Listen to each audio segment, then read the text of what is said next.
Hello everyone, I'm Scott Arbor with Arbor Law. We are an estate planning and probate law firm, and I'm very excited to be here with you today. And today I'm going to talk about 4 to-dos for every new parent. But before we get started, if you have any questions about what I talk about today or any questions about estate planning in general, you can go to estateplanmeeting.com and schedule a time to talk with me for free. Again, that's estateplanmeeting.com. So today's topic is 4 to-dos for every new parent. So when you become a new parent, it's a very exciting time. It's a very busy time, and you're probably laser focused on meeting the needs of your kids, making sure that everything is taken care of. But there's also some other things you need to consider to make sure they're protected down the road. And the first thing that you probably should think about doing is naming a guardian for your newborn child. And how do you do this? Well, first off, you need a will. And in the will, you name the permanent guardian if something were to happen to you. If you're married, most often your spouse will be the initial guardian, and then you want to have a couple backups after that. In addition to the permanent guardian, which is named in the will, you also want to establish a temporary guardianship. And this is used in the case if you go on vacation and you leave your child with a relative or a friend, and this assures that they can take care of them if something were to happen. So if they were to have to go to the hospital or need medical attention, then by having this temporary guardianship, they would be able to make those decisions on your behalf while you're unavailable.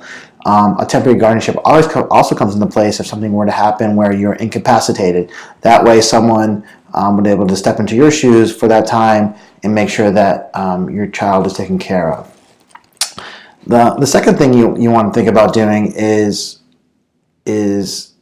creating your living documents. And with living documents, I mean your healthcare proxy and durable power of attorney. So what a healthcare proxy does is it allows someone to make medical decisions on your behalf in the event that you're unable to do so. Usually, if you're in a car accident, you're incapacitated, you want to make someone that can step into your shoes to make those important decisions on your behalf. Most often, your spouse will make those decisions for you if you're married, but that may not be the case, and you can really choose anybody that you want to do that, to serve that role.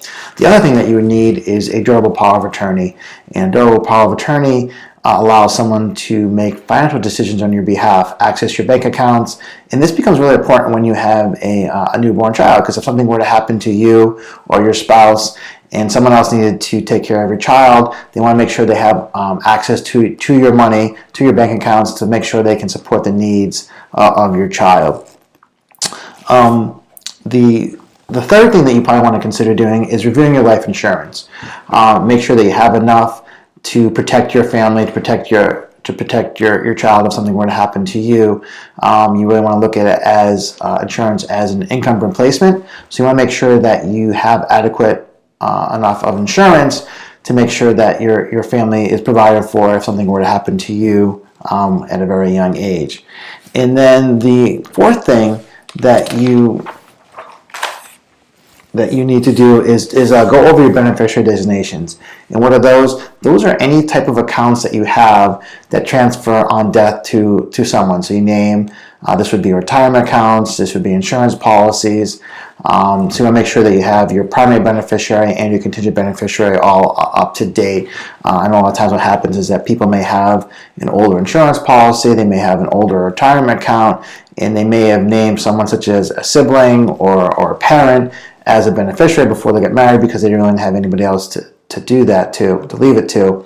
But after they're married, and as you want to make sure that you update those beneficiary designations to make sure the people that you want to have those assets receive those assets upon your death. And also too, with the beneficiary designations, is you want to make sure that you don't name your minor child as either the primary or contingent beneficiaries, because this could cause involvement by the court. So if you were to leave those assets to the minor, then the court may have to appoint a guardian or a conservator to oversee those accounts while that child is still a minor. Once they turn 18, they receive that outright. So if you did want to leave those accounts to a minor, what you really want to do is probably think about using a trust to do that and leave it to the trust. That way the trust can control how those assets are distributed, and you don't have to worry about the court coming in and overseeing those assets until your child is over the 18 years of age. So those are just four things that you should do as a new parent. One would be to make sure that your healthcare proxy and durable power of attorney are up to date, or if you don't have one, get one. Two would be reviewing your insurance policy. Three would make sure your account and beneficiary designations are up to date. And probably the most important thing, as I talked about, was identifying and naming a guardian for your minor children, both in your will on a permanent basis and also establishing a temporary guardianship as well. So those are the four things that you should think about doing as a new parent. If you have any questions about what I talked about today, again, you can go to estateplanmeeting.com, choose a time to talk with me for free. Again, estateplanmeeting.com. You can see my calendar. You can pick a time that works for you. You can either come to my office or we can talk by phone, whatever is easiest for you. If you liked what you saw in this video, please hit the like button.